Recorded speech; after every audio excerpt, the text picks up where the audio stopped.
Hello friends, आज की video में हम लूप के बारे में पढ़ेंगे कि लूप क्या होता है और कैसे ये काम करता है और इसका प्रैक्टिकल करके भी देखेंगे।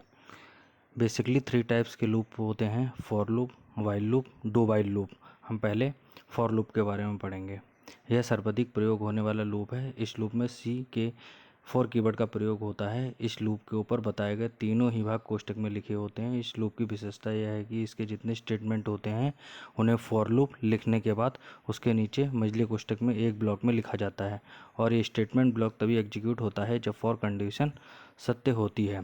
फॉर लूप का सिंटैक्स निम्नानुसार होता है। जो इसका सिंटैक्स है अभी हम आगे देखेंगे कि उसके सिंटैक्स में किस तरीके से हम फर्स्ट वैल्यू, सेकंड वैल्यू और थर्ड वैल्यू लेते हैं। जैसे आ गया फॉर ब्रैकेट स्टार्ट, मझला ब्रैकेट जिसे बोलते हैं, इनिशियल पार्ट होता है semi colon, conditional part semi colon, step size, फिर कर्ली ब्रेसेस, स्टेटमेंट ब्लॉक, उसके बाद सेमी कॉलन। जब फॉर लूप का एग्जीक्यूशन होता है तो सर्वप्रथम लूप का वेरिएबल इनिशियलाइज होता है जैसे कि फर्स्ट पार्ट में है और फिर कंडीशन चेक होती है। फॉर लूप स्टेटमेंट ब्लॉक के सभी स्टेटमेंट्स का एग्जीक्यूशन कर देता है, तो ब्लॉक से बाहर आने से पहले लूप के स्टेप साइज पार्ट का एग्जीक्यूशन करता है और बताएगी साइज के अनुसार वेरिएबल का मान इंक्रीमेंट और डिक्रीमेंट जो है लास्ट में करता है। फिर वापस कंडीशन चेक करता है और यदि कंडीशन सत्य होती है तो वापस स्टेटमेंट ब्लॉक में जाता है और सभी स्टेटमेंट का एग्जीक्यूशन करने के बाद वापस स्टेप साइज पार्ट का एग्जीक्यूशन करता है। यह क्रम तब तक चलता रहता है जब तक कि फॉर लूप की कंडीशन सत्य रहती है। लूप का इनिशियलाइजेशन केवल एक बार ही होता है, जब पहली बार प्रोग्राम कंट्रोल फॉर लूप में जाता है। कहने का मतलब है फर्स्ट टाइम में आपका लूप चेक करता है, सेकेंड टाइम और थर्ड में, जैसे कि हमने फर्स्ट टाइम में इनिशियलाइज किया, कंडीशन दे दी, और थर्ड टाइम में स्टेप पार्ट्स आए है I equal to 1, I less than equal to 7, I plus plus या I equal to I plus 1 same चीज़ है। तो नीचे देख लेते हैं क्या है। नीचे फॉर, इसको इस तरीके से फॉर में लिखते हैं, for I equal to 1 semicolon, इसके बाद आई, पहले आई इक्वल टू 1 चेक करेगा, I less than equal to 7 check करेगा, उसके बाद I equal to I plus 1, या इसको और ऐसे भी लिख सकते हैं।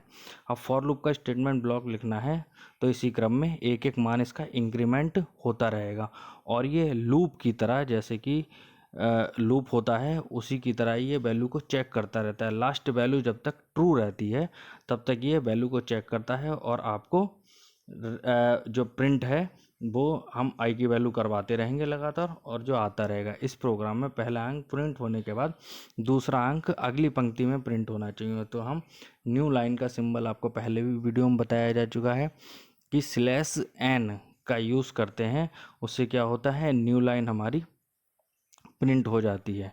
जैसे इसमें लिखा है उससे पहले एक न्यू लाइन प्रिंट कर देता है ताकि अगला अंक नई लाइन में प्रिंट हो।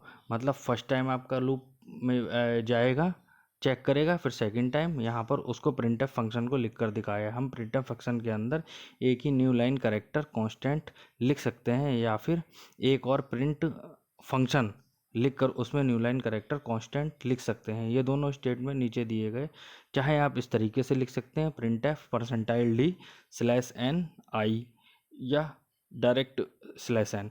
इस प्रोग्राम में जब प्रथम बार लूप का एग्जीक्यूशन होता है तब i इक्वल टू 1 होता है। तो पहले भी बताया जा चुका है, जब आई की वैल्यू 1 होगी उसके बाद इंक्रीमेंट लास्ट पार्ट में करेगा, फिर आई की वैल्यू 2 चेक करेगा, फिर उसके बाद इंक्रीमेंट करेगा, फिर आई की वैल्यू 3 चेक करेगा। मतलब जब तक कंडीशंस ट्रू होती रहेगी तब तक आपको प्रिंट करके 1 2 3 इस तरह से देता रहेगा।